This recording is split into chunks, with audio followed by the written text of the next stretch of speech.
theater. Good evening and welcome to Darkness in Dublin.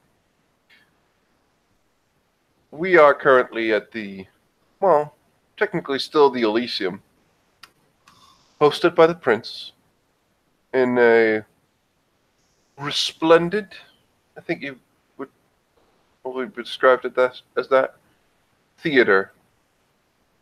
And most people, quite a few of the people who are recognized in the city have been here. And we start the scene with, Emily is just arriving. She's pretty much she's looking as though she is either expecting someone here or looking for someone. She's somewhat more focused than normal. But she enters and just begins to look around.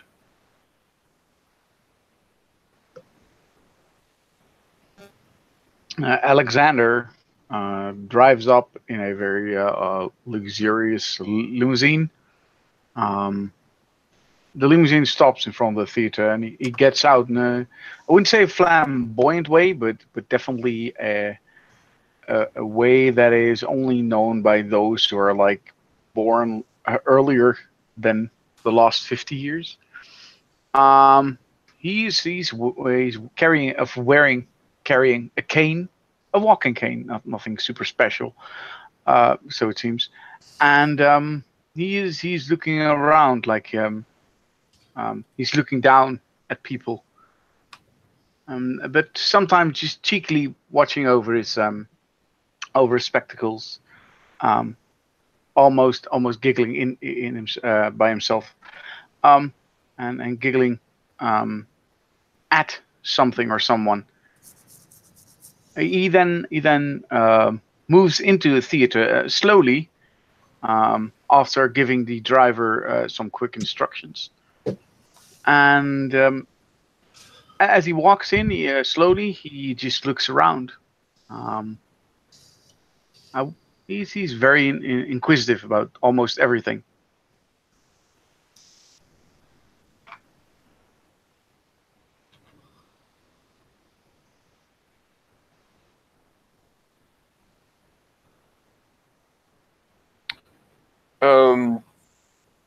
Well, you will see Emily. She sees you, or maybe she doesn't. You're not quite sure, but she just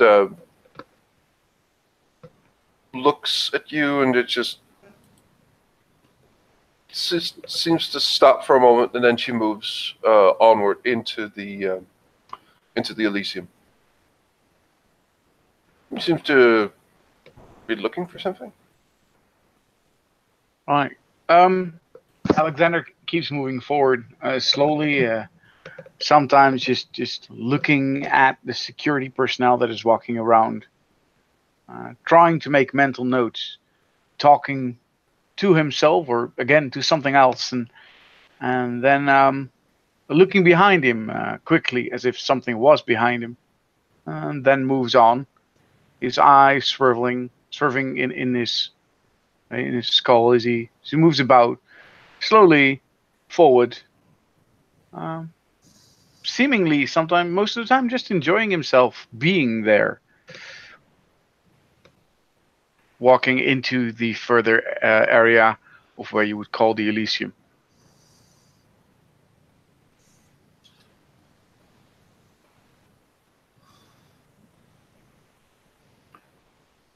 Are there anyone else? Samuel is already arrived in the Elysium. He is sat in one of the chairs. He's got a reasonably big table in front of him, and he's laid out an up-to-date map of a map of Dublin, and also a wide area map of the region, and is looking over it. Alexander is is moving further into the room, and he notices the admiral. Could you describe? Are you wearing your uniform? No, he's wearing a nondescript modern black suit. So no, he's not man enough to actually wear his period dress. Ah, sad face. But no, he's wearing the traditional Ventru power suit of power. Right. Well, since you're watching a map of some sort, very slowly, Alexander walks by and glances onto your map, and then, as you notice him obviously being obvious, he smiles at you. Looks up, looks him up and down.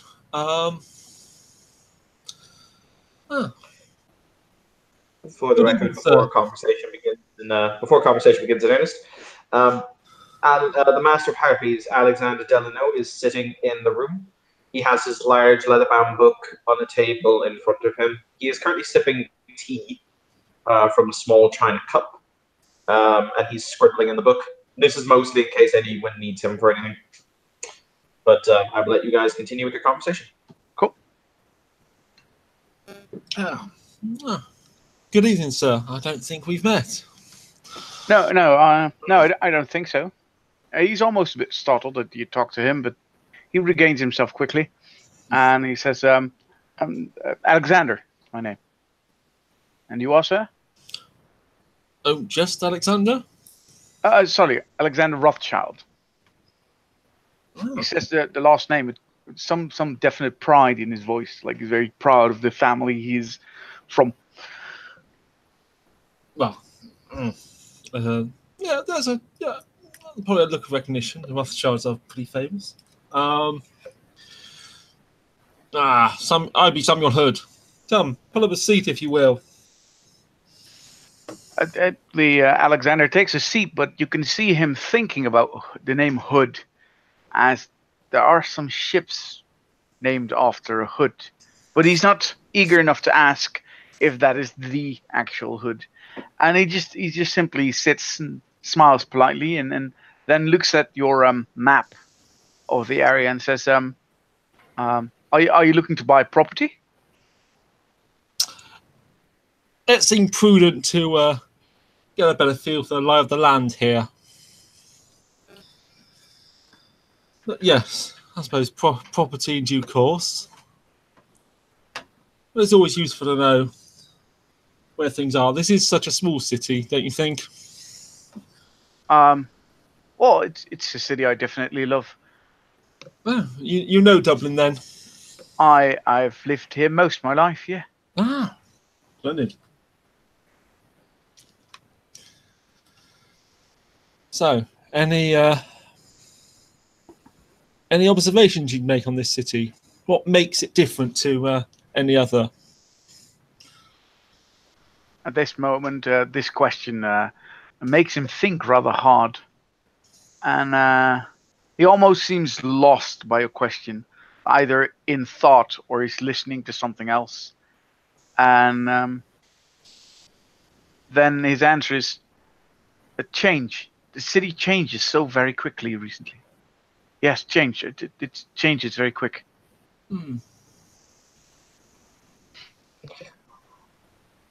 Where is Emily currently standing? Oh, she's just looking, but she is actually moving towards the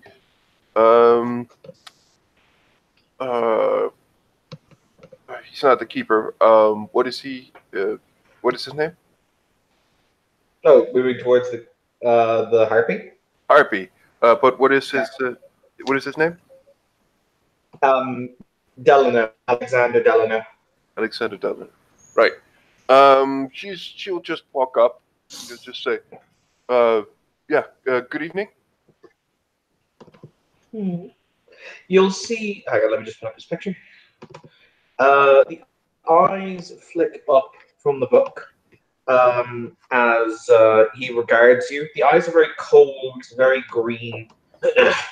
but a smile touches either corner of his mouth before he'll say, "Ennui.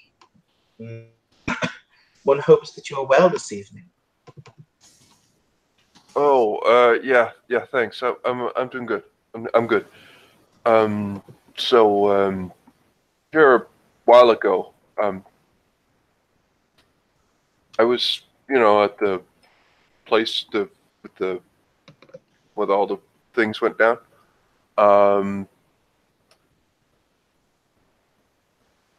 The adventure. What is Anthony's character's name? I've forgotten as well. I beg your pardon. What is Anthony's character's name? Anthony's character. Anthony's character's name is Bruce Lioncourt. Bruce Lioncourt. He told me to tell you that when I become my own, and I'm not like having an adopted sire, I owed him. No, he owed me a major boon. It has already been recorded, mon ami. Oh, okay. Oh, that's good. He will turn the book around and he will show. Each person has a page in the book that deducts basically, and there's a category of owed received and owed received and pending for each person, and he'll point to the Bruce Lioncourt owes you one major boon when you are released from the keeping of your sire. Oh, okay. That's efficient. Great. Yeah, well, have a good evening. She seems a little surprised and heads into the room.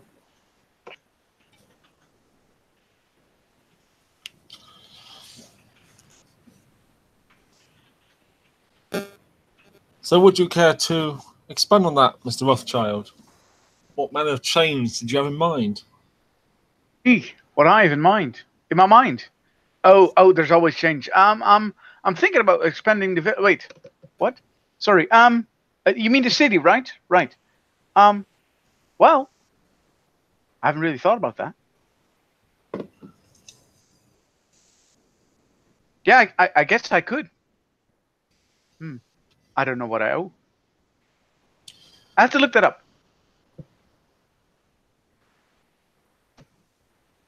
So how long have you been in this city then? Let me think. So I do. About 50. No, longer. 70 years. Oh. Think for a moment. Oh. And how did you find life here with the when the Sabbat came to visit? The places where I hang out were quite boring, to be honest. But I'm hoping that this will change soon. Wow. And is that your biggest complaint about the Sabbat's little folly here, that it was boring? What? Sabbat? What is that?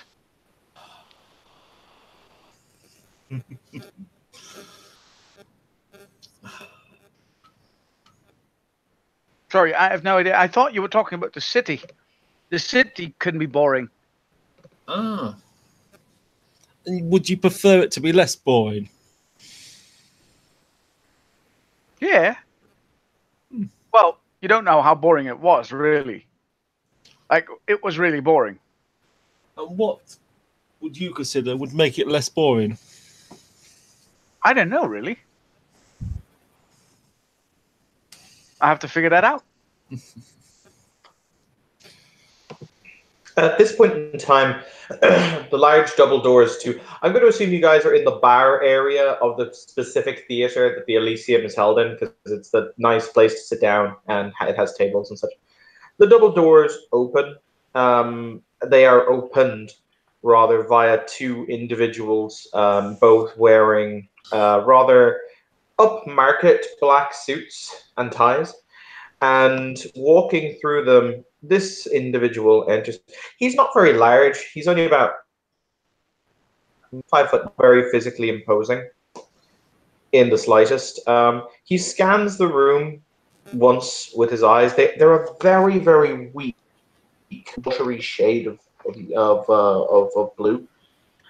And he will walk towards the table wherein both Hood and Rothschild sat.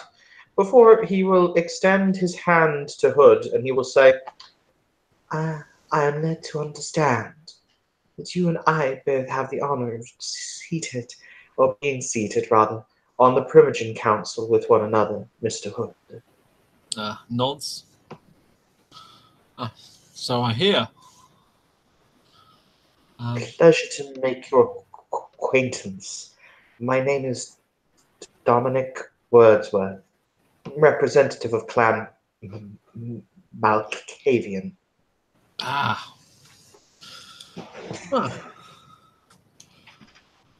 Good to meet you, Mr. Wordsworth. I trust that everything is going well for you this evening. I think so. So, have you been in the city long, Mr. Wordsworth? No, I will admit that I am one of the more recent expatriates who have merely come here in order to re-establish order. Oh, there's no shame in that. It's commendable, coming out here out on the frontier. So, where did you come from? He will kind of, once again, look around briefly before he will sink into a seat, and he will say, yes, well, I spent most of my time in the colonies, though I myself was embraced in Birmingham, but spent most of my time in Boston. Fascinating place. Boston? Yes. I remember. Our memories. My apologies. Was that Birmingham? The old Birmingham, or somewhere in the New World? Was that? Oh, no. That was United Kingdom. My apologies, sir, he will say as he turns his attention to Alexander. Once again, a pleasure to make your acquaintance. The pleasure is all mine, sir. Wordsworth. My name is Alexander Rothschild. He either, if he offers a hand, he will shake it.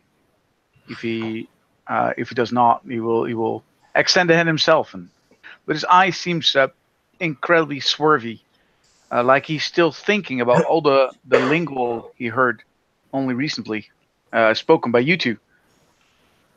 He will indeed extend a hand. As he withdraws it, however, both of you at this point can make me a perception alertness roll. Difficulty 9, because it's a really minor fact.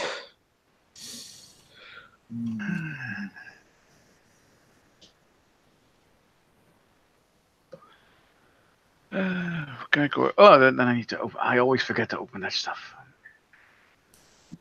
Where is it again? This one, yes. Roll, right. No, and not me. Perception alertness. Mm-hmm. All right.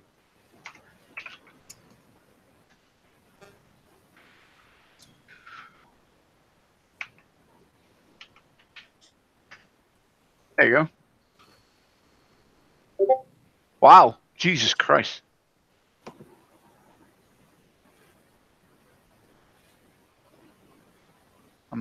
Yeah. Wow, okay, you definitely succeed. Yeah. Yeah, damn. It's the best roll I ever had. He is wearing incredibly thin microfilament gloves. Ah, nice.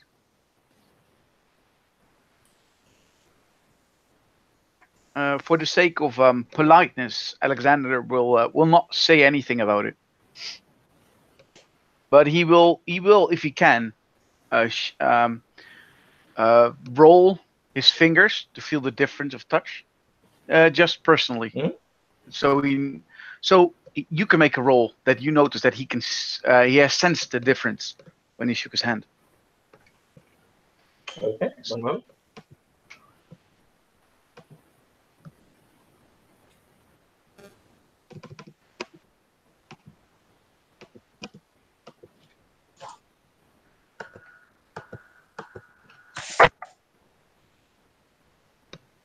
He doesn't seem to pay. He doesn't mention. He doesn't seem to cop on if there was something odd in the handshake. He definitely doesn't mention it. Sure.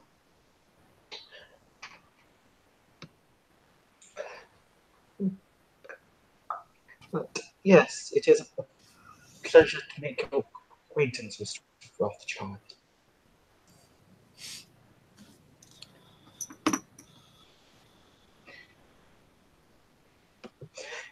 Fun and interesting fact, as I said, if people would be interested, yes, I believe he does. Yeah, Wordsworth, because this is a matter of public record, has the third highest status in the city after the Prince and the Seneschal. Cool. If you guys would be interested in making a intelligence vampire lore to understand why, you're more than free to do so. Can I do it on an intelligence lore? Because I don't have any vampire lore, I believe. I think you do. If not, I may have made a clerical error. I do that from time to time. Now, it's totally logical that I wouldn't have any vampire lore. What diff are we looking at? For you, standard diff. Two successes. 2 successes, okay. I have 2 successes on the 10. Probably really, really important. Cool. But that's no lore, because, like I said, no lore yet.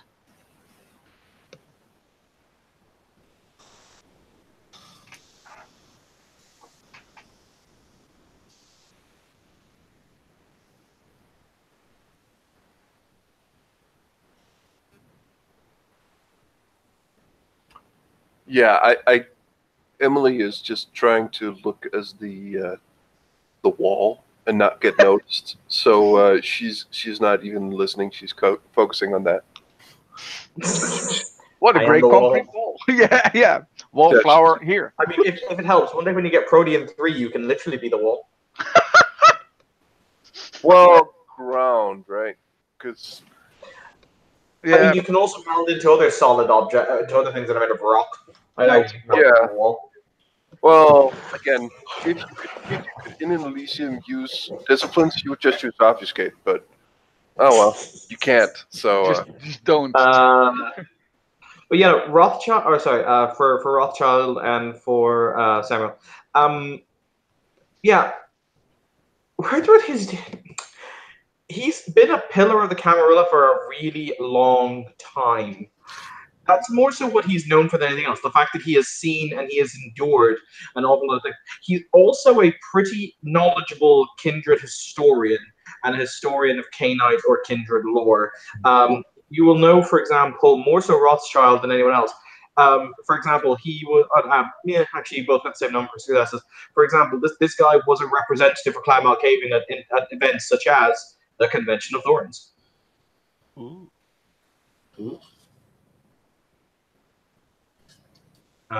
But yeah, so he is a famous historian, and he's just known for having been at the right place at the right time many times. Right.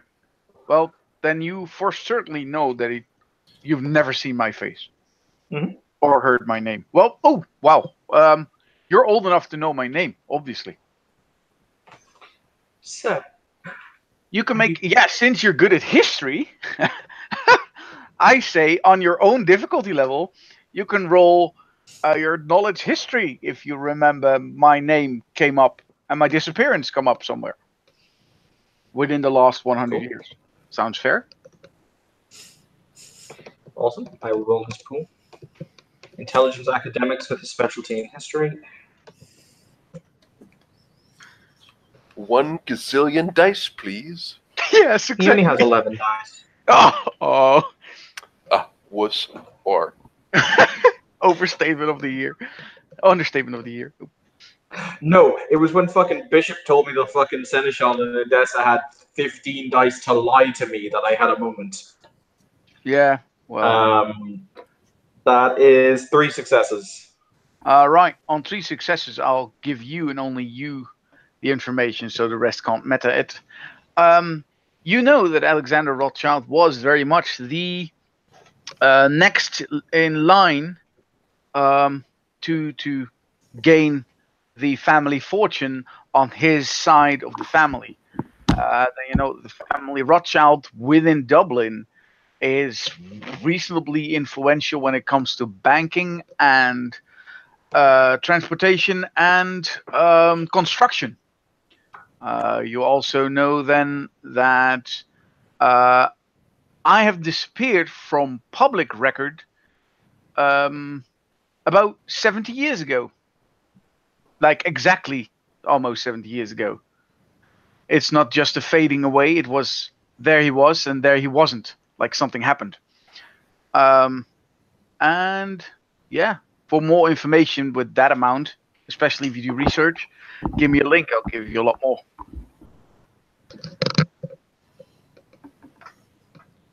Cool. But he will look up to Samuel and he will say, currently the prince is attempting to assemble the requisite individuals to form the first meeting of privileged council. The prince, he looks surprised. He didn't know the royalties were involved. Obviously, in his mind, it's the Prince of England or the Prince of Ireland, which is the same guy.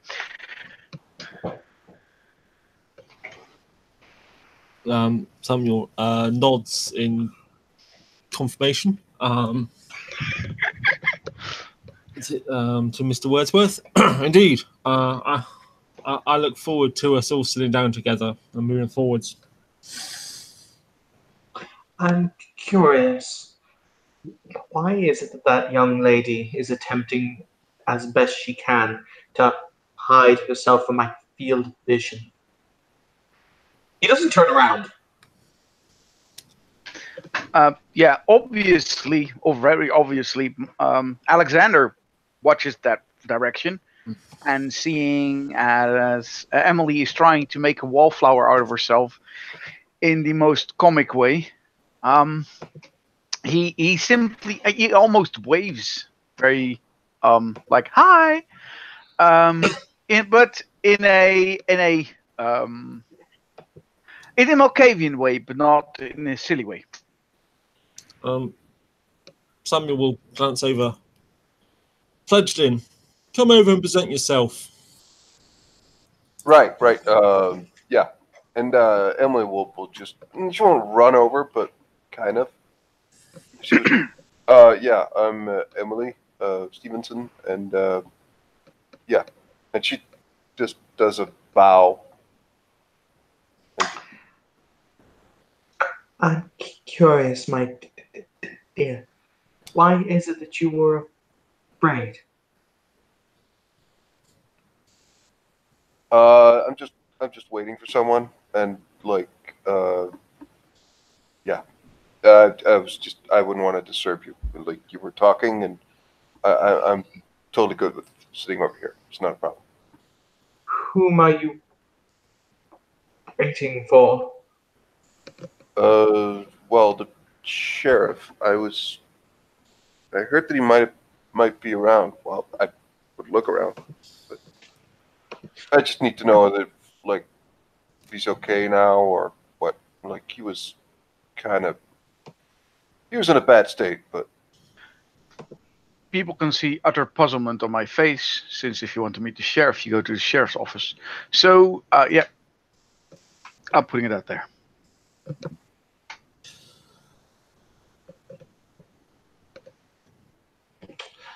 I quite understand this perspective, but it is still a pleasure to make your acquaintance, Miss Stevenson. Oh, likewise.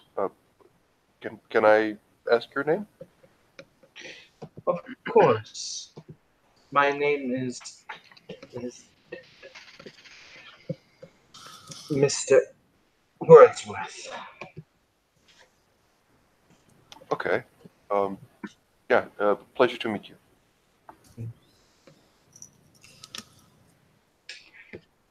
So, Mr. Wordsworth, if I may ask, what's your current occupation in the city?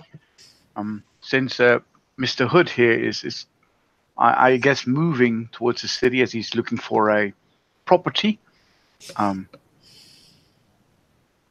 I was wondering if I may ask what you do for a what you do. I write books under assumed aliases. Oh, really? He looks Yes. actually genuinely interested. Could I bother you for one of those? By all means, I write them on various different historical periods, all the way from the Canton system in China to the restoration of the First German Empire.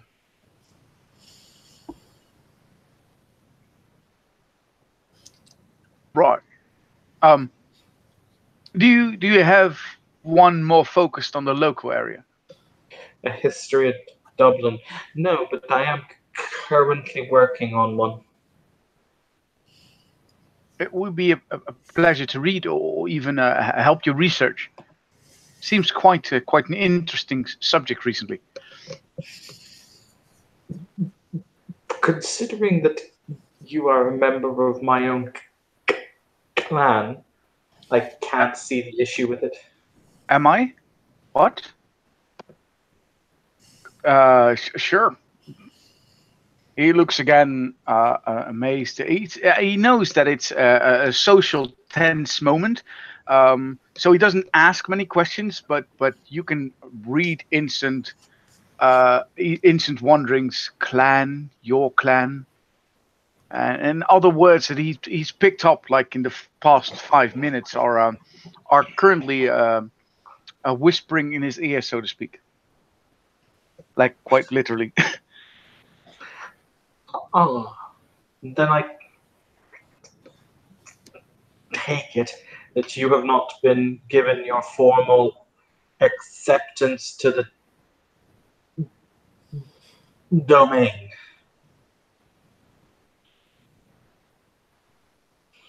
Again, you speak of domain and acceptance like he should know what you're talking about, and he doesn't. So he says, it has been a while since I've actually been driven into the city. And he smiles, ending the sentence right there.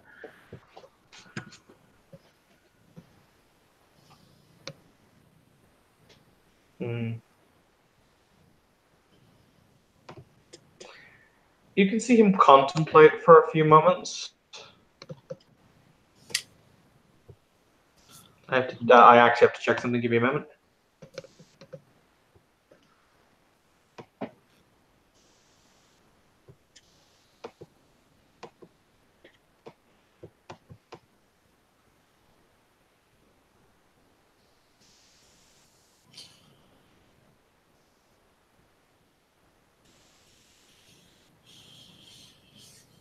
Okay.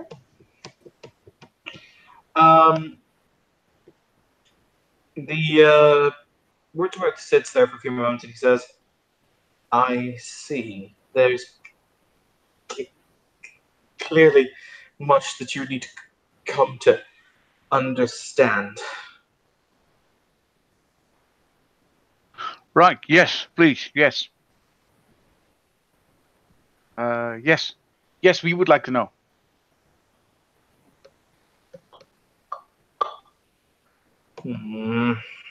I see. Let me contemplate for a moment. Very well. So, allow me to ask what it is you do understand about your current predicament.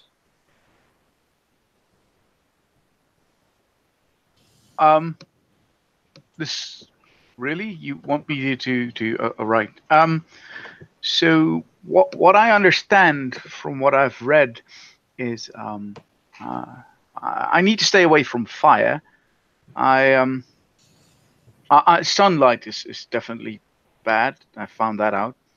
I need, I like really need blood, a lot, and what was it? Oh right, crosses are bad. Things in the heart are bad. What was it? Garlic is icky. I should stay away from mirrors. What was it again? There was something else.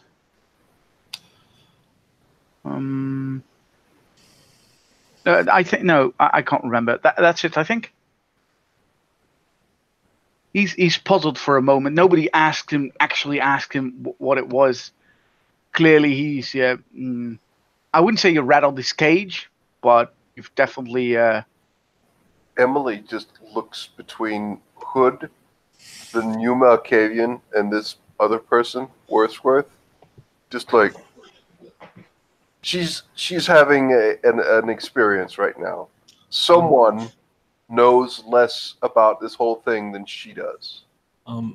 This is strange.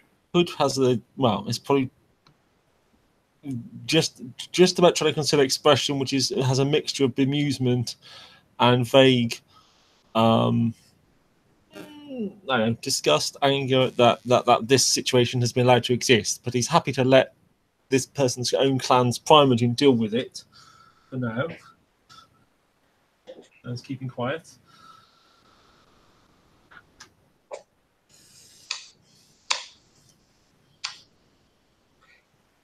I think you have very little understanding then of your current situation at all, it would seem. Feeling the intensity build up, especially from Hood, who was recently being very nice and polite, who is now looking at him with a certain disgust. He dares not ask or open his mouth because he has no idea what he does not know, so to speak. Mr. Rothschild, who was the one who made you? Made me? Yeah. I don't know. Let me see. Out of character, I have to look at the sheet. If I don't think I ever written a name down. He will shake his head. I don't know. I can describe her. She's right here. When and where was it? It was, and he names a certain street that was a party street, so to speak, about 70 years ago, where there was a high class club there, and he mentions a car. 70 years ago. What? Just after the last Great War, then?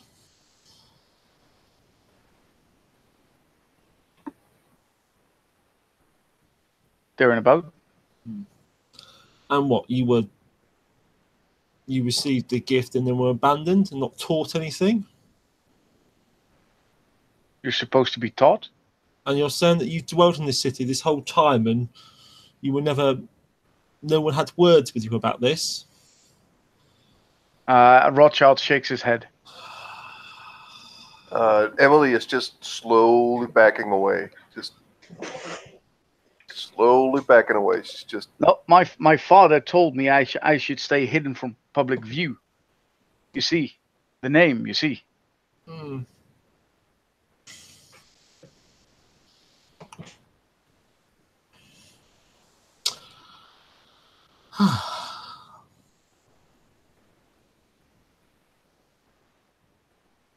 And do you have any contact with the one that made you? I don't know who that is. Well, technically, well, it's complicated. Yes or no? Yes, I do. Right. Where are they? She's right here. Surround? Right here. Well, I guess you can't see it.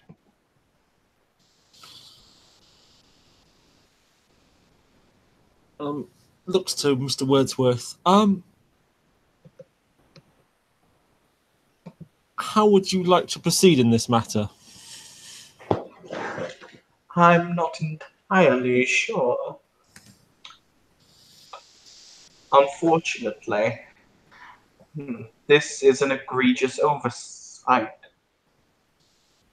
Not necessarily on behalf of the clan as a whole, but on behalf of one individual who did not understand the gravity of what it is that they had done. Will you gentlemen and ladies excuse me? I need to go and make certain inquiries. You have survived this long, Mr. Rothschild, sans any pertinent information. I am happy to give you the basics so that you can at least survive in our society.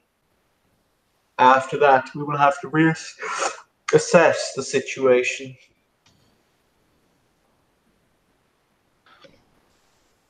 Seeing as he has no other real options, so to speak, he nods, agreeing. Good. You should be grateful your private unit is so generous. He then nods and says, "Thank you. I will try to be as appreciative as I can." Yes. What? Yes. Very good. If you will excuse me, Mr. Hood, as I said, I have inquiries to make. Yeah, of course. He will stand up. He will give a friendly nod to Emily before he will walk out through the large double doors. Emily goes closer to Hood. Is Alexander still sitting there? Yeah, he didn't move from the table at all. He's still there. So if you're moving closer to him, it might look awkward, but I'm standing right next to it as well. Yes? Have you heard from the sheriff? I mean, he was pretty beat up, but I just, wanted to hear if he was alright and if there's other things needed and stuff. I have not heard anything untoward. So I would expect him to recover with time. Right. Okay, so,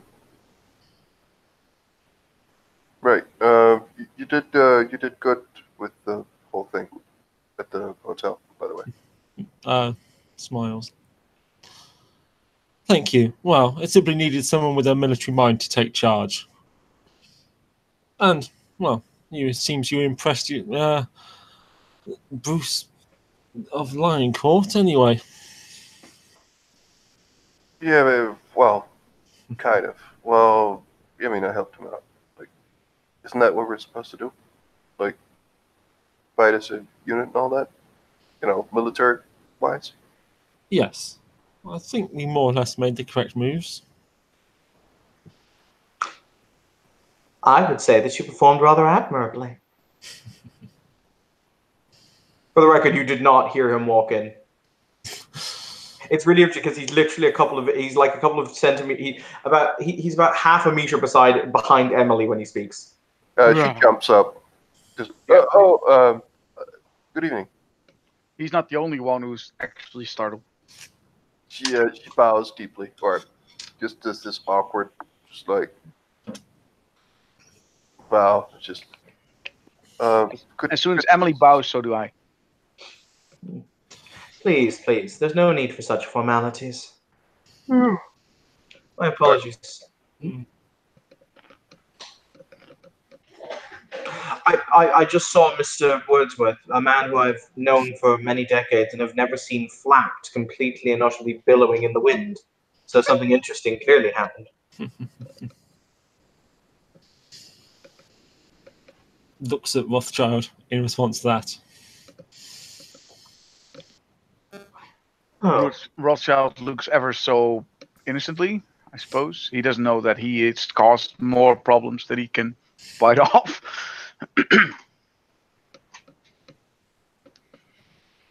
The masked figure, because you can see very clearly it is a mask, walks around and kind of, he doesn't sit, but he kind of leans in. He's not tall at all. He's only about 5'4", 5'5". He leans over looking at Rothschild, kind of the head quirks to the side, then it quirks back to center, then it quirks to the other side, and he says, "Oh, hello.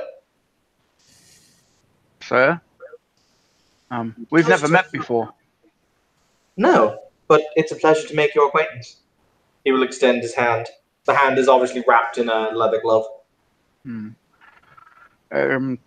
Rothschild, Alexander said. And who do I have the pleasure to meet? Huh. My name is Vincent Hennessy. I'm the Seneschal of Dublin. A pleasure to make your acquaintance. A pleasure indeed. Fascinating. I must admit, Mr. Rothschild, if I may call you, or would you prefer me to call you Alexander? You may call me Alexander, sir. Wonderful. He will say as he takes a seat. You will see he takes out a hip flask from the inside folds of his robe, and he produces a small, portable, expandable metal cup. He pops it open. I reckon you can get these for camping. They're quite cool. He pours some of the contents of the cup or of his flask into the cup before he lifts it up to the mask and he takes a sip under the mask. You can see the face underneath very briefly as being literally chalk white. You can't get a look of any of the features, but you see kind of the chin and the thing. It's just literally like the pallor of the pallor of white paper, like or milk. It is so obscenely white it's almost blue. Before he'll replace the mask, and he'll say, "So, he'll look at Hood and he'll say, I take it from what I'm gathering from this particular situation that an official meet and greet with your illustrious sire in regards to Mr. Rothschild's position in the domain would probably be a rather hazardous idea, and I should merely accept him on his behalf." Can you say that again? Because you didn't come through completely. Oh, he was talking to Mr. Hood. He said, I take it that a formal meeting with your illustrious sire in order to formally accept him into the domain would probably be rather hazardous. So I should merely accept him in his stead as proxy in a more informal setting." All right, thanks. Hood nods, thinking for a moment. It seems appropriate for the Seneschal to act as prince in this matter, if only to expedite the situation. It seems Mr. Rothschild has gone unacknowledged in this city for far, far too long. Yes, indeed. I might, well, at one level, I might commend a man's talents to survive so long, alone and unacknowledged. And on another hand, however, it really is quite wrong, and I wonder how he's managed to do it and escape the scourge for quite so many years. considering that during the reign of Prince Thrain, I was the sheriff of this city and served in many different capacities, I am myself amazed. Mr. Rothschild, how is it, sir, that you and I have never crossed paths? I rarely leave the house. And by rarely leave the house, do you mean you haven't done so in decades? Yes, I haven't left the house in the past 70 years.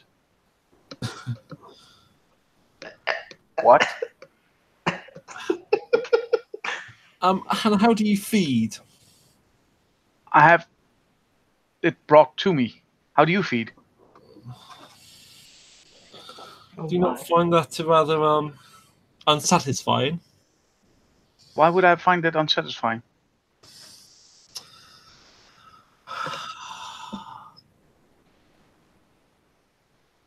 Wow. Okay. So you. Well. Oh. Right. Okay. Hold on. Does that mean you have a house full of servants that know what you are? No. Do go on. Why? I have the feeling you're accusing me of something, and I don't like to be accused. I also do not like you talking or asking about my servants like they are important.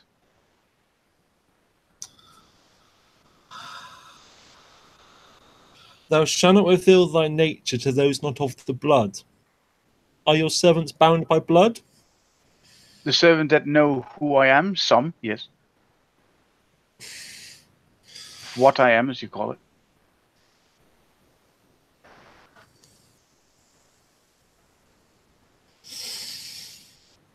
So, this does rather beg the question, though. What brings you out to us today?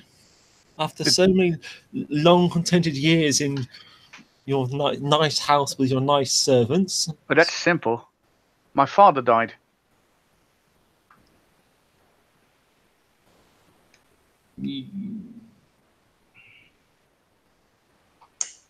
Your mortal father? Yeah. Huh. He knew what I was. Or, yeah. Oh dear, oh dear, oh dear. But he died rather recently. Were you sustaining your father? Sorry? Were you sustaining your father? Sustaining my father? He was sustaining Well, me, I suppose. No. When did your father die? Like 5 weeks ago. But you've been this way for 70 years. Your father would have had to have been at least in his teens when you were born. I assume somewhat older than. My father was around 20. He lived to become 98. Yeah. There you go then. What a venerable life. Wow. I suppose wealth does prolong life in its own way. It sure does. Right. This is a situation that urgently needs to be remedied. Miss Stevenson. Why? She's about to say something. She just looks at him. Yeah. You find yourself in a rather similar boat, I would assume, to Mr. Rothschild here. Well, not. I mean, I've been living with the Anarchs for most of the time. Like, I don't know.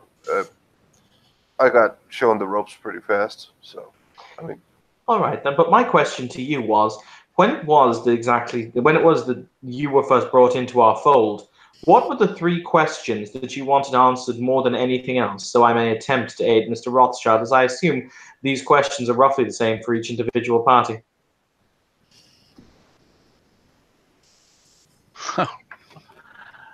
well, honestly, those questions would really much depend on who we are. And I'm guessing that Mr. Rothschild here and myself are fairly different individuals. I mean, to presume that you would really have, that I would have any idea what he would ask would be, I mean, I suppose what would be more pressing would be what you should tell him. And I mean, rules and like contingency plans should be the first, honestly, the first thing you should tell him, like the silo or the masquerade and all of that. And then go on to more specific rules about. And she just has rambled on about these things that none of you have really heard her talk like this, because she seems to have. She just seems to stop. Slowly, her eyes goes over to the seneschal.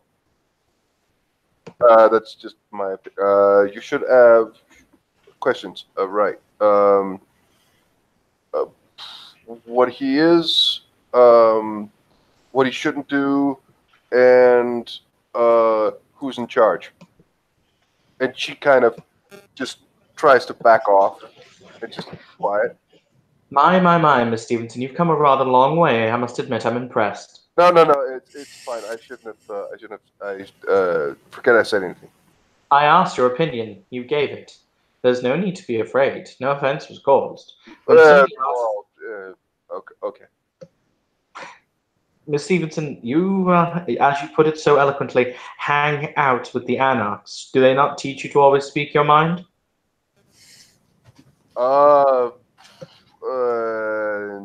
Well, it's a personal preference thing. I don't do good with a lot of people.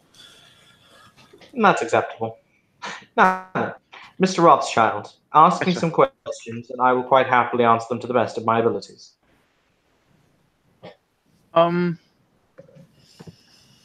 Yes.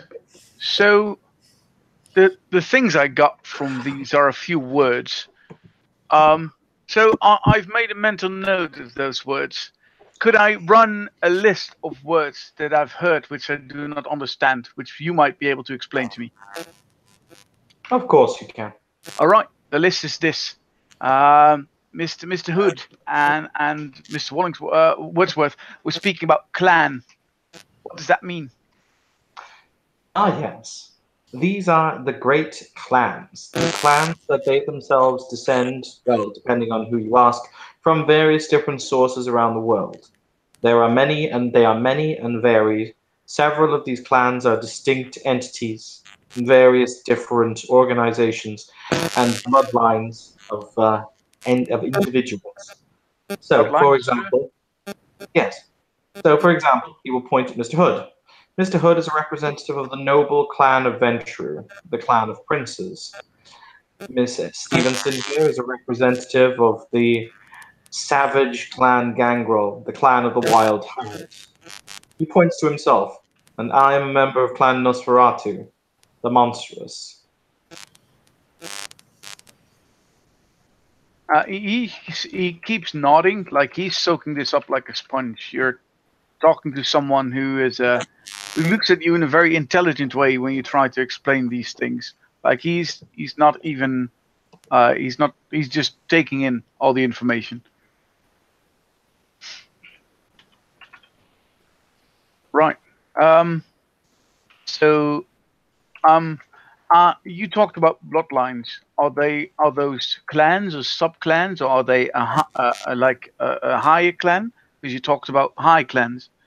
And bloodlines, are they low clans? How would I see that?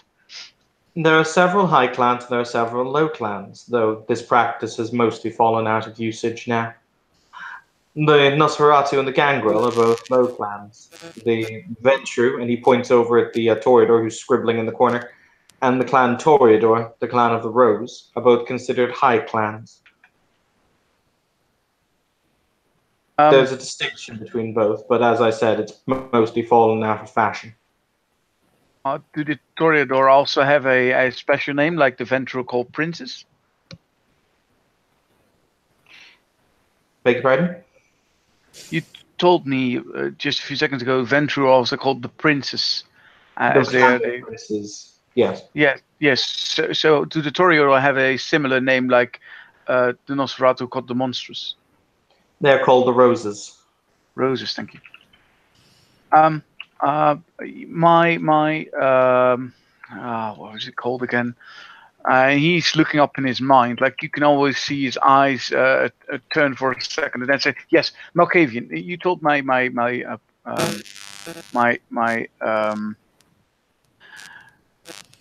Mr. Wordsworth was Malkavian, and he said that I belong to him as his clan, his group, I assume. What does that mean? That you are a member of Clan Malkavian.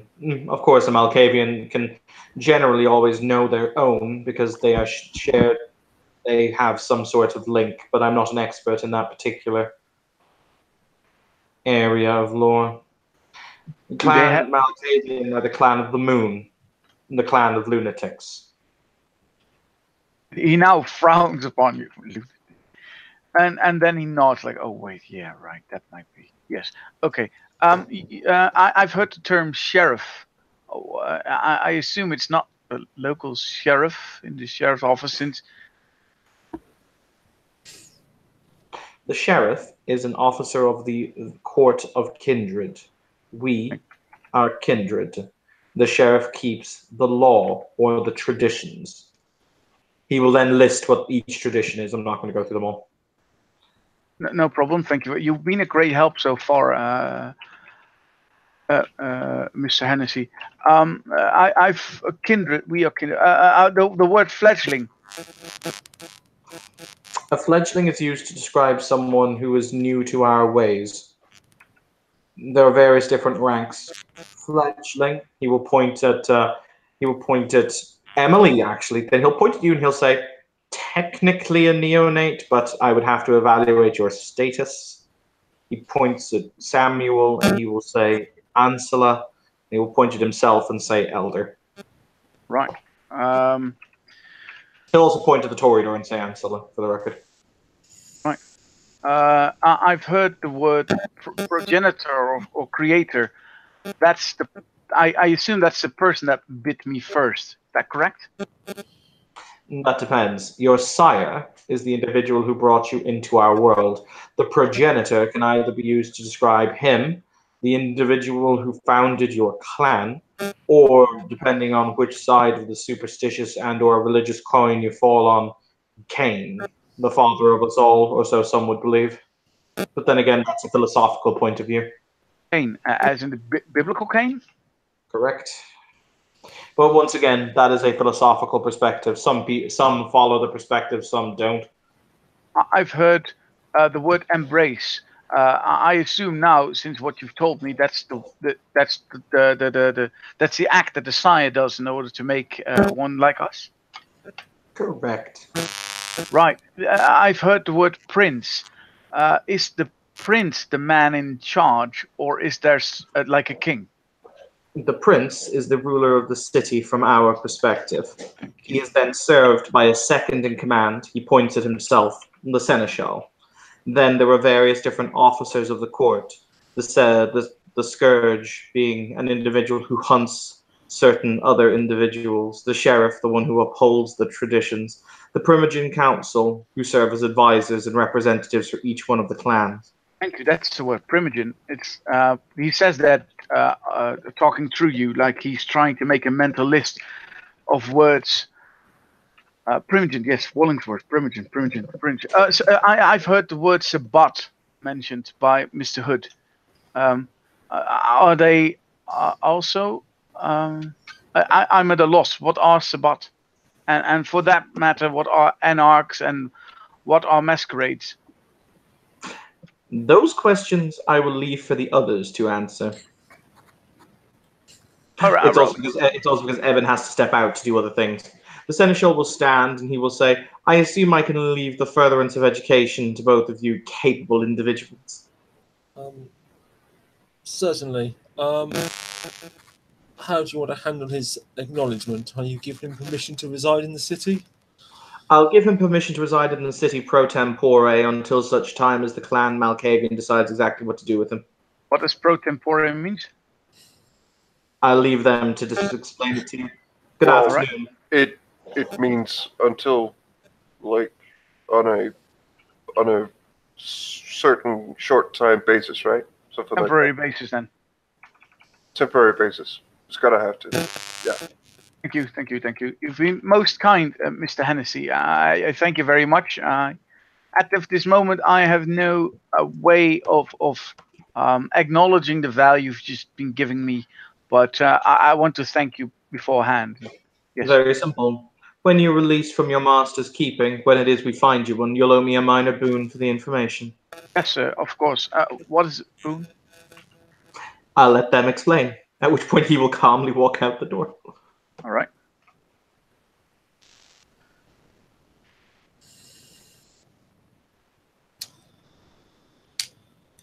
So, do continue with your questions, Mr. Rothschild. If you are willing to answer them, do you also want a minor boon for said information, like the seneschal? And because then I would like to know what that means, actually. I will explain what that means, and then we can discuss that. That is only fair. Boons are the currency of our kind. Oh, money. After all, money is easily acquired at the end of the day. Yeah, true. So, boons are naturally a boon over an important person, like the seneschal, is of more value than a boon over a less important person, like me and Mrs. Emily. And naturally, some boons are bigger than others. So, are there any price categories? It's Miss Stevens. I'm not married. Oh, I'm sorry. I assumed someone your age might be married. My apologies. She just looks at you. It's kind of no. Yeah, you look like you're over 20, maybe over 30 as a person. So that in the times where he comes from, you should definitely be married. Yeah, she looks like she's maybe 24. Yeah, so you're definitely married or soon to be married in his mind. I'm sorry.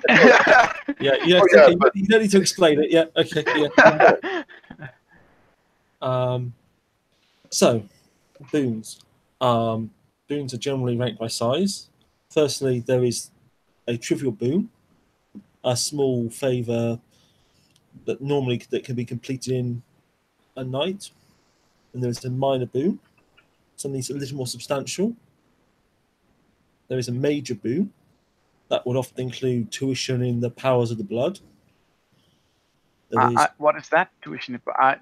He's putting that word to his list of words. Tuition in power. We can come back to that. Then there's a blood boon, generally a boon for being prepared to shed blood for another in combat. Right. And a life boon. That sounds life or for saving the life of another. Sounds very expensive. I mean, technically, if I'm correct, does that mean that you, if you owe a life boon to a person, you owe that person your life, and that person can use your life as he sees fit? Near enough, yes. Right. So, how does the blood boon work then? That mean that you fight for him?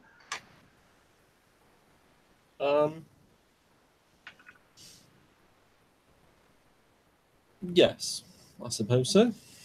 All right, thank you. I heard some other words. You were talking about tuition of the blood.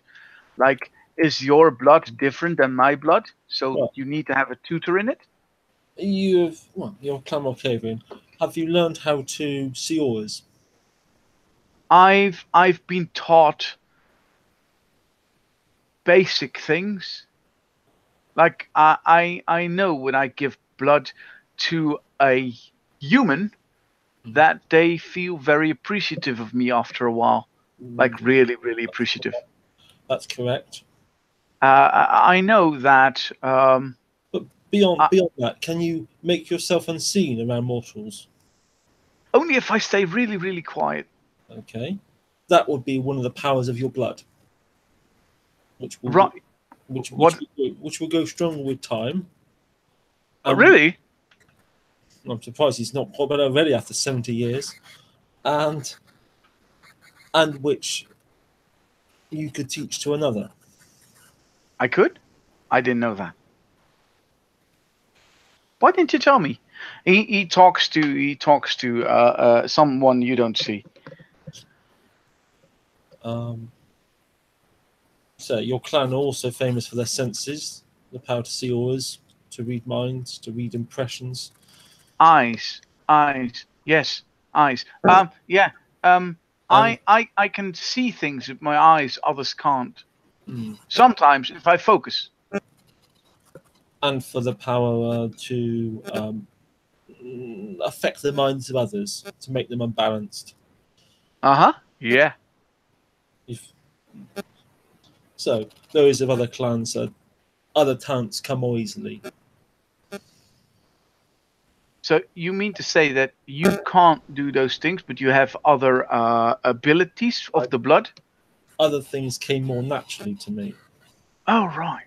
So does that mean that because you are kindred, does that mean that you have the potential to learn the same? I'm calling it tricks. I'm sorry for the use of words.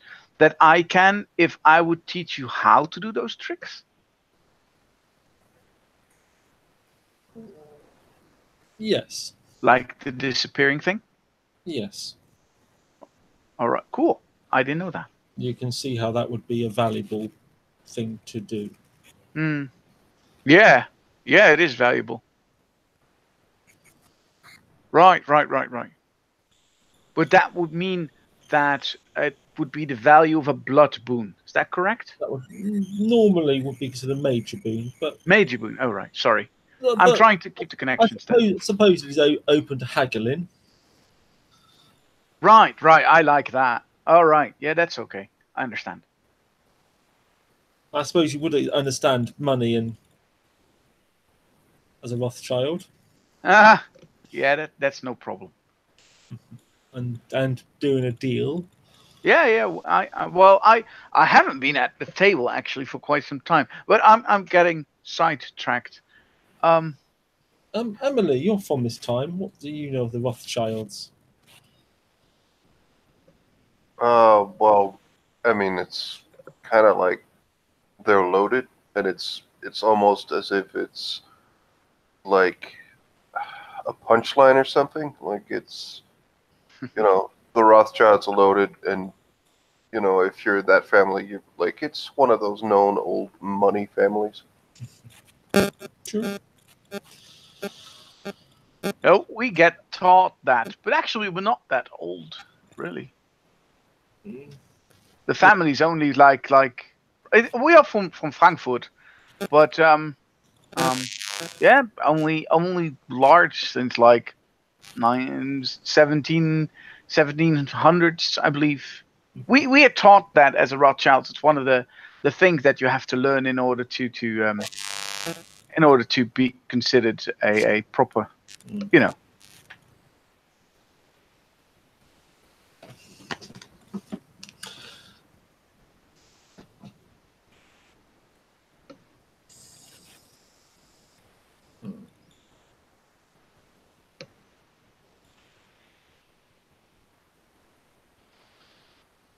So, this is a question I wondered, if I may.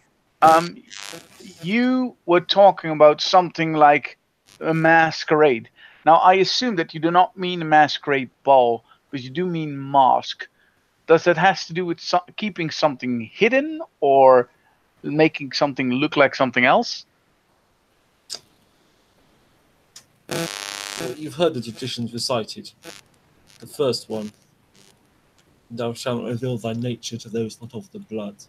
And so shalt thou renounce thy claims of blood. What do you mean claims of blood, sir? Emily, would you like to put it in Somebody say Yeah. If you blab and tell people like humans about stuff, like any of this, Yeah. they're gonna send someone and they're gonna kill you.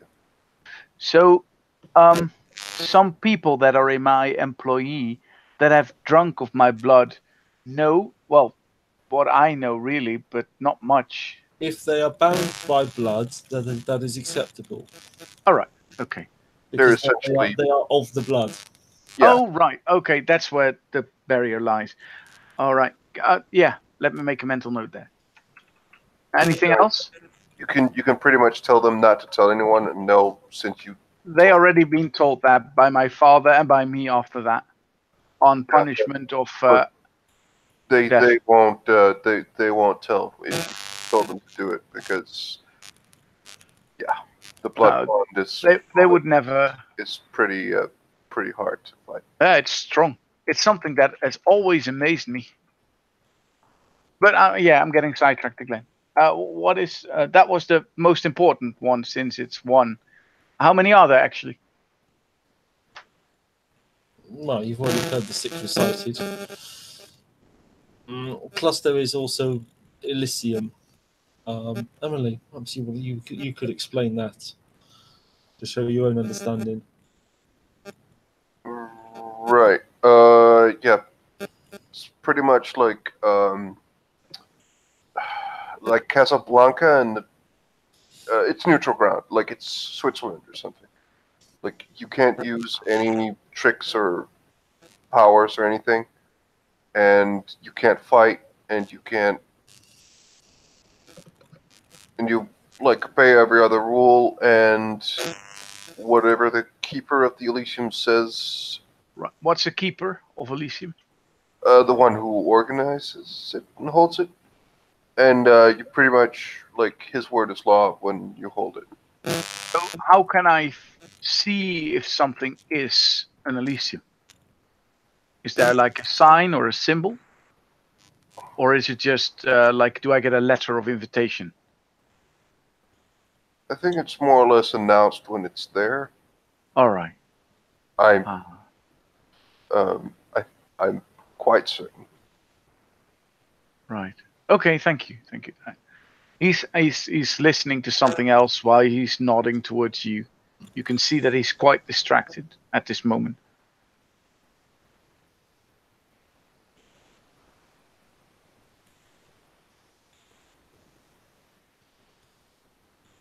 Emily Anything? just leans over to Nathan, just whispers to him. So, are all Malkavians like this?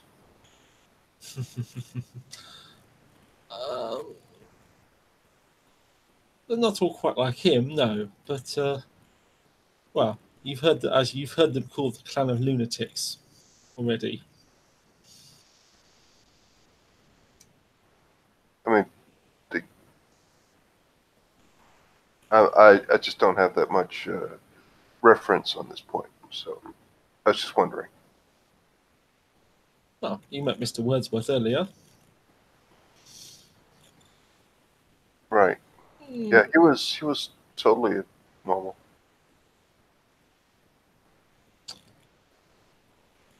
Obviously, she's did not feel that was the case, but she's a horrible liar, so you understand immediately that. Yeah.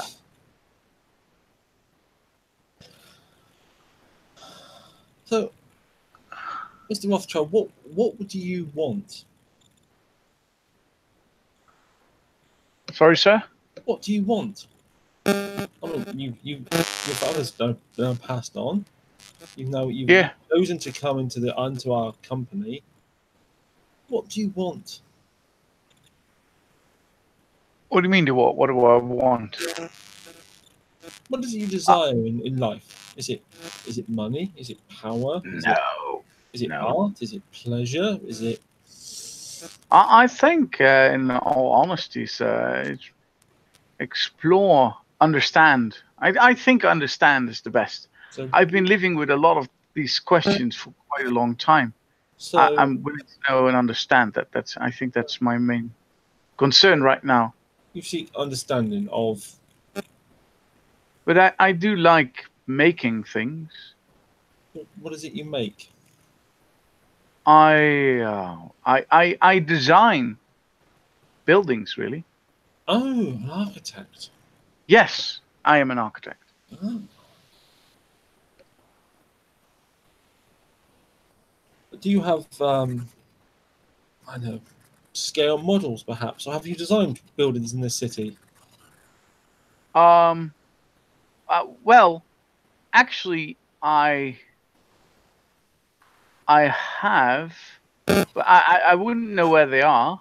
I would recognize them if I see them, but I designed them, and I sold the designs, or I gave the design to my father. And my father said he'd used them, but I don't know exactly where he put them. There are some among us who have a respect of art and artists. Would you consider your designs to be a form of art? Yes, Oh. he says that in an incredibly confident manner, almost arrogant. Like he's absolutely sure that what he makes is of artsy quality. If your art is good, it would not hurt your standing to offer to display it among our kind. There are some who would be impressed.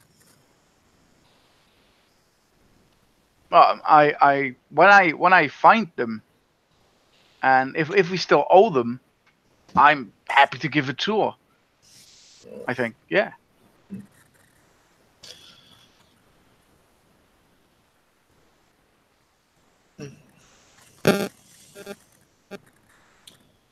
So, what else is it you wish to know? Um. So you I heard there is a difference of status. Is that not true in all societies? Yes, true, very true. Um, I would like to know how this is measured. Who like who decides what your status is, and how can you improve or disapprove on your status if you would want more status within society, in this society? Status can come from many things. It comes from one's family, as in the mortal world. I'm sure you understand that. Nah. It can it comes from age. Surviving to a great age is a sign of some talent and competence. Right, like being an elder or an ancile. Most societies respect their elders, don't they? Except perhaps, Yes, yes, of course, and with except good perhaps reason. I mean, they have the mortals, the most current experience. generation. Whoops, Emily. Hey, I'm still looking. Am I wrong? I consider. I mean, Uh, your elders are definitely those who have made mistakes, which you should learn from as a youngling. I think in every society, people understand that basic principle. I Right. refer not to you personally, Emily. I refer to the current generation of mortals from which you come. right.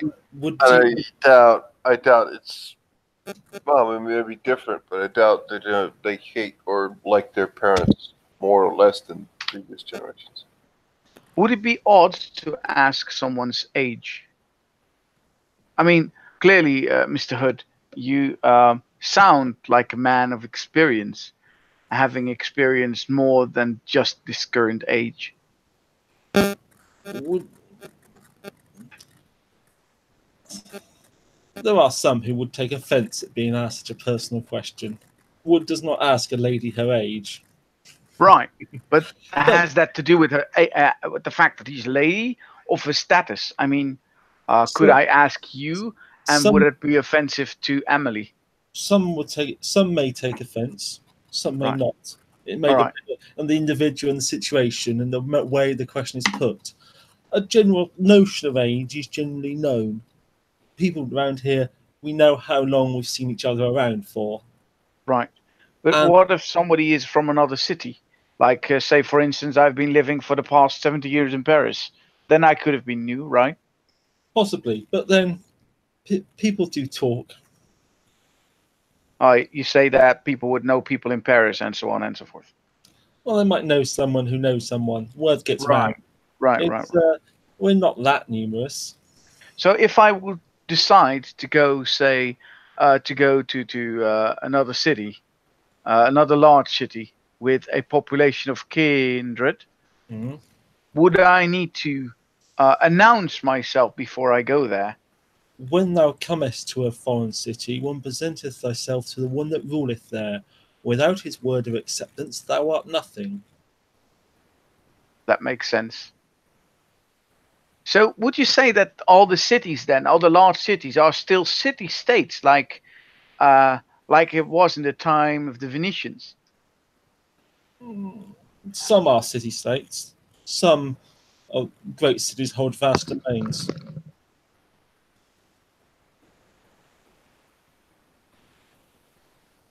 The Prince of Dublin, for example, also holds dominion over this region of Ireland. Oh, right. So There are 5 regions. I believe they loosely accord with the ancient kingdoms of Ireland. Oh, right. That's a question I forgot to ask. So how long does our kind exist? Far longer than Bram Stoker, right? Um, I have met beings who were ancient in the time of Rome. Ooh.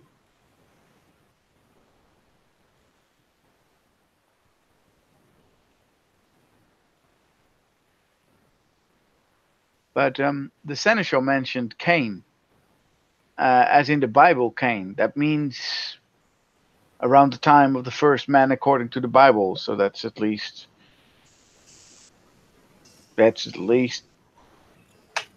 6,000 years ago.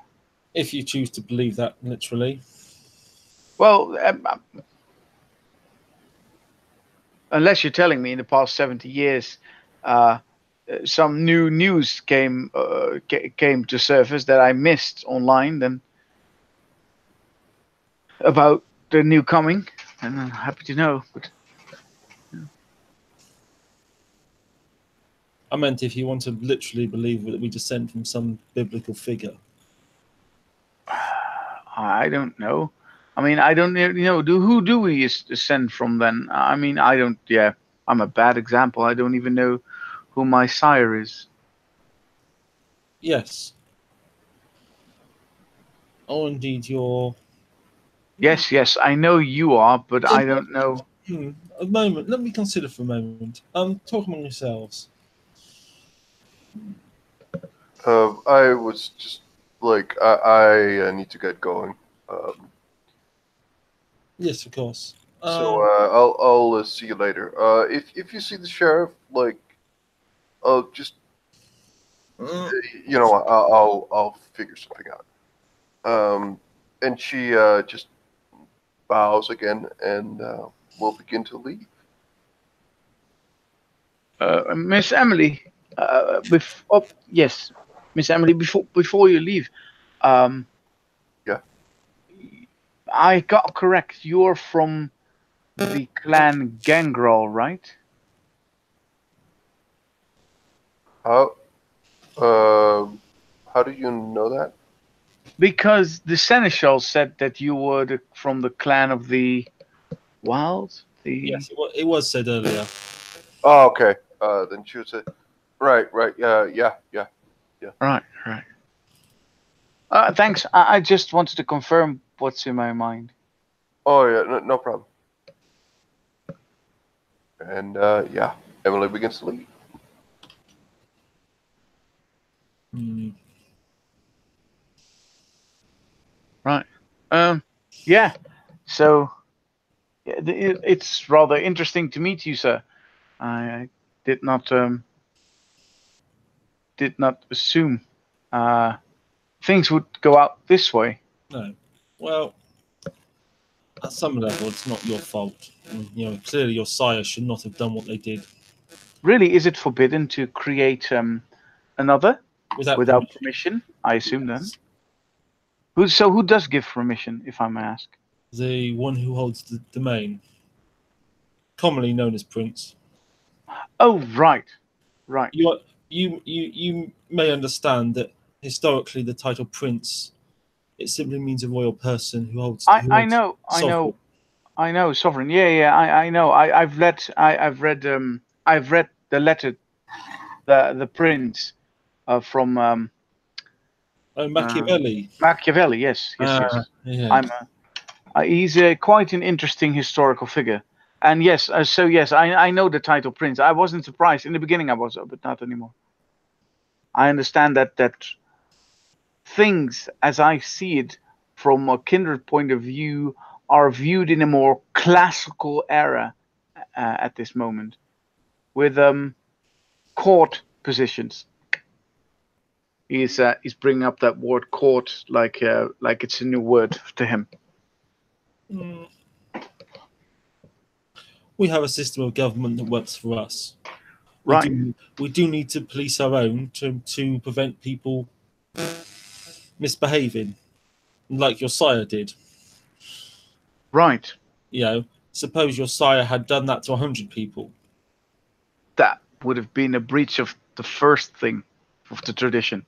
Quite. And sooner or later, that would become to the attention of the mortals. Yeah, that would be bad. Even my dad said that would be bad. And that would be bad for all of us. Hence, we must have a prince and who can maintain the rule of law. He nods. He's trying to pick up this information quite quickly. So that means that the one who created me, she needs to be punished. Yes. Yes, I would think so.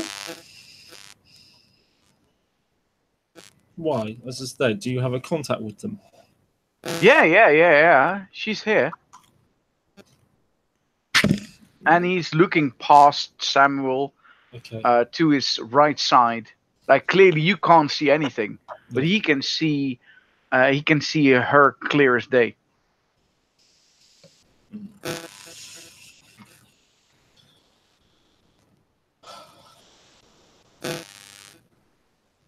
So, I hope that the information so far has been of interest and value. Oh, very much. I think I do have to admit, sir, that I apologize if I've been rude, not understanding the rules. Like in human society, that could be considered a faux pas, and you've been very, very gracious. As I said, most of it is not your fault. Often in these cases, the sire would simply be executed, and the whatever they created as well. But the Seneschal has given you permission to exist in the city. So in pro tempore, yeah, I remember. Well, what likely happen has happened with Emily. They will find someone to become your adopted sire who will take responsibility for teaching all this. Like Mr. Wallingsworth. Oh, well, Mr. Wordsworth. Or possibly someone else from the clan. Right, makes sense. And they will mentor and teach you for a time, during which you will be their charge. And when you're ready to be formally presented, you will be released. And then you are, well, you are a man under the laws of the domain. Then I become a neonate, or then I become a fledgling? Well, you're old enough to be a neonate. But as I said, you're effectively fledgling because nobody's told you anything. I'm a quick study, I can tell you. Yes, well, you might be a fledgling, but not for very long then. I accept that. I think I understand. So far, of what you've said. So,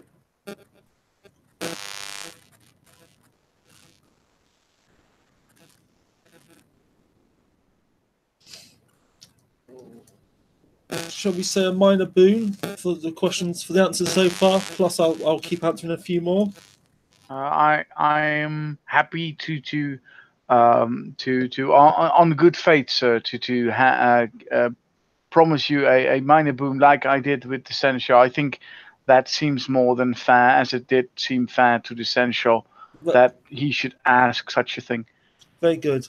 We'll do a nod to the harpy to note that. What is a harpy? Sorry, that was an OC comment. I throw a nod to the harpy who's sat in the room theoretically, even though the ST's wandered off. Okay, I'll explain that. I kept okay, so, yeah, for the record, I kept track of everything we've been talking about in my quick reply, my blue booking, every single word and everything explained. Okay. Even that I owe you. I'll take the question. Just want to clarify that. Okay. Yeah. What is a harpy?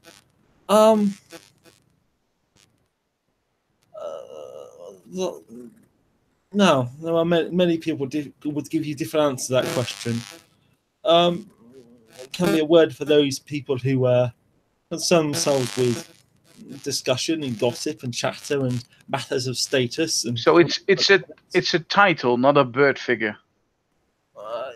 Yes. Often can be more of in some cases it can be more of an informal title than an office. Really? In some cases. So they're the gossip ladies. I mean, are they always ladies or are they men as well? I suppose the majority of them happen to be female, but then what is gender to us? Right. It's not important. Do you think we have gender anymore?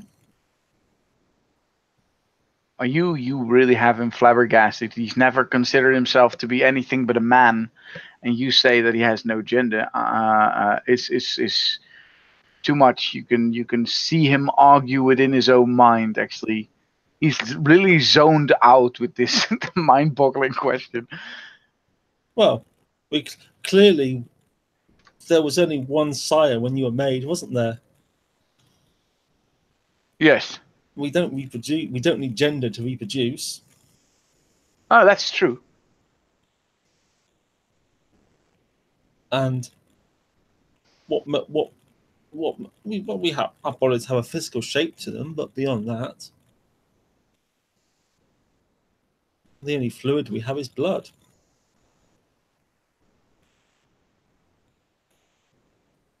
Yeah. Right. I have to You made a valid point, sir. I've never considered myself to be anything but a man. However, when you say it like that, you could say that I was changed into a kindred. Therefore, kindred is what I am, and we have no male and female kindred, I suppose. By all means, consider yourself a gentleman if you wish. There are many who like to consider themselves of a gender, but still, we've strayed a little. Are you asking what harp is? Yes. People who track the intricacies of status and station, and they also record boons. Now, if someone was to owe a boon without telling the harpies, they could do so, but then that boon might be denied. You can deny a boon? Well, if no one witnessed it, some rascal could lie about it. Oh, right, but then how would he ever do business again? I mean, that is why it is normal to have boons recorded by the harpies. Oh, right, it makes sense. Yeah, like a business ledger. You would want to know who you need to owe, who do you need to pay. Some would consider them to be the bankers. I'm sure you understand. Yeah, right, because it's called currency. Yeah, bankers is a better word, actually.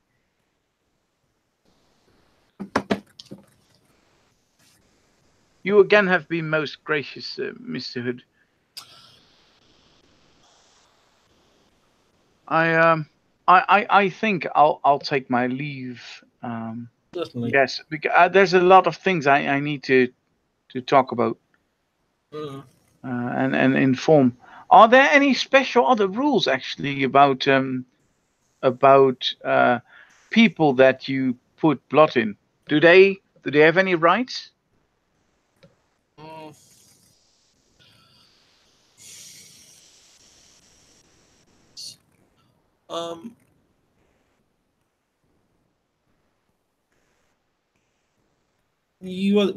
Clearly you understand what we call the blood bond. Mm-hmm. And never knew it was called that way, but yes. And do you also understand that those mortals you feed, they do not age if you keep feeding them? Oh yeah, I know. My sister's been very cute recently. And Um, the strength. Oh, your sister. Okay. What the heck's to say on that? Do they have any rights? Well, I suppose they're considered your. Well, at some level, you're responsible for them. But on another hand, because they have to will follow your orders. I suppose yes, killing someone else's ghouls would be rude. Certainly. right. All right. That's nice. Are Are you the are you is that are you intending to keep feeding your sister? I intend to keep feeding all my retainers because they know my secret, and Well, I've noticed if I don't feed them, they grow quite annoyed and as you will. over devotional. It's kind of annoying.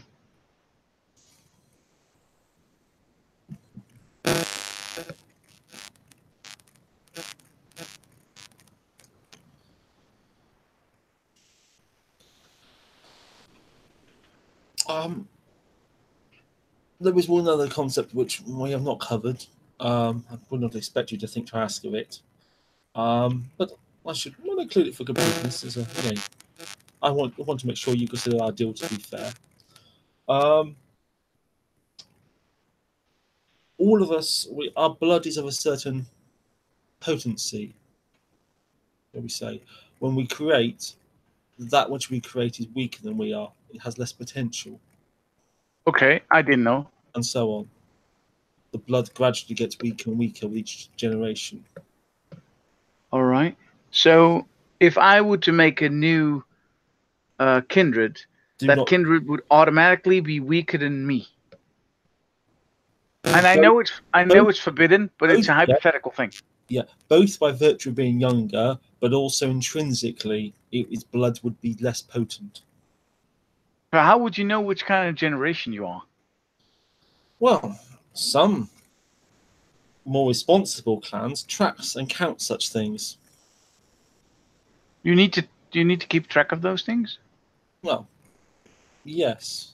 So you know exactly who the sire of your sire's sire is then. Oh, I know exactly who the sire of my sire's sire is. Really? Wow. So you must know a lot about them then.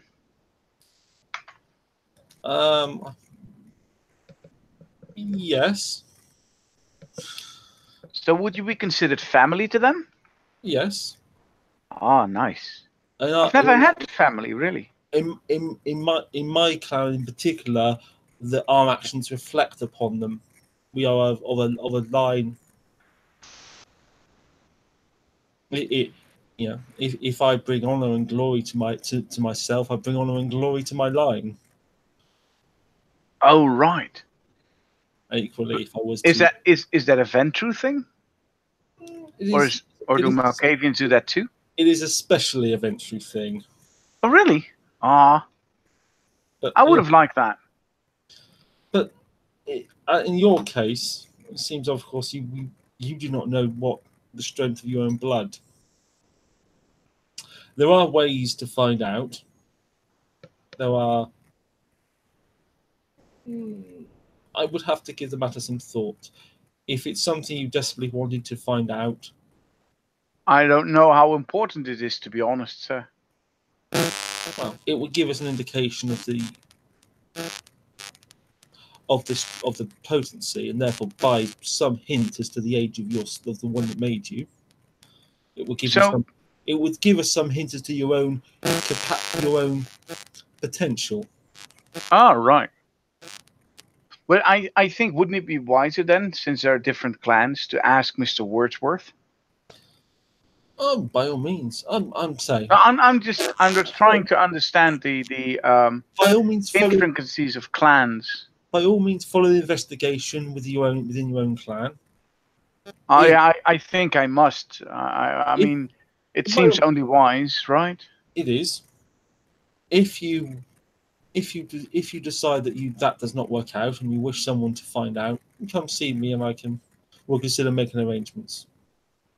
Well, I would like to know more about a lot of clans. I assume I would like to know more about Ventru. But then again, I would like to know more about you, sir, on a personal level, how you have survived all this time, and what were the first things that you that occupied your mind. I assume, and you can almost see his change in behavior. I assume that you have fared very well financially, assuming that if you're very old, and I assume so, no judgment intended, that you have used and to your own benefit the banking system that we have nowadays. I am a person of means, yes. Right. I thought as much. But still, the hour passes, and I do have matters to see to. I hope this has been enlightening. Are there any last questions? Not as of now, except may I, in future endeavors, amend your name as someone who has been most helpful in making me understand. Thanks for a moment. Yes. I would also be prepared in case you are challenged to mention the word of acceptance that Hennessy has given you. Right. Yes, I'll still have to figure out how long that takes. But still, welcome to Elysium and welcome to the Camarilla. What is that?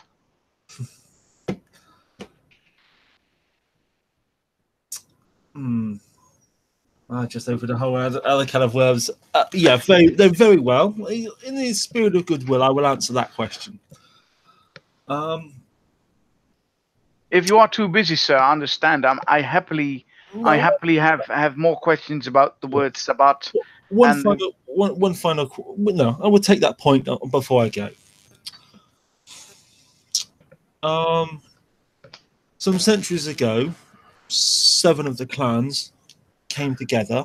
It was a time of strife. They formed a new way of existing together, a society, a code of laws, a structure of princes. They became that is the Camarilla. Right. There are their enemies who sought to bring disorder and chaos to the world, rebels. They were defeated, but they were accepted back into the fold. That is the origin of the anarchs you will hear about that Emily has been hanging out with. Why would you do that? Well, because the young are rebellious. That's true of every generation, isn't it? I suppose I was in my days. And there are those who refused to be accepted back, who continued the fight, who follow some strange perverted religion, who commit atrocities. They are known as the Sabbat, as in the Sabbath of the witches. Do you mean atrocities such as breaking the rules of that you've explained to me? The rule of the keeping things secret and stuff? Among others. Wow.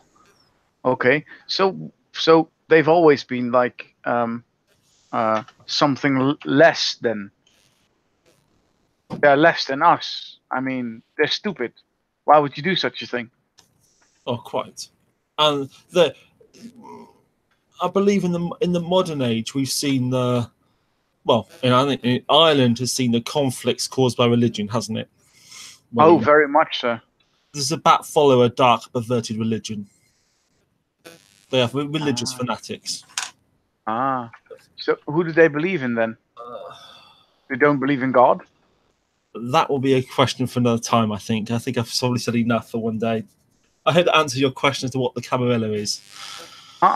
You've been again a wonderful tutor.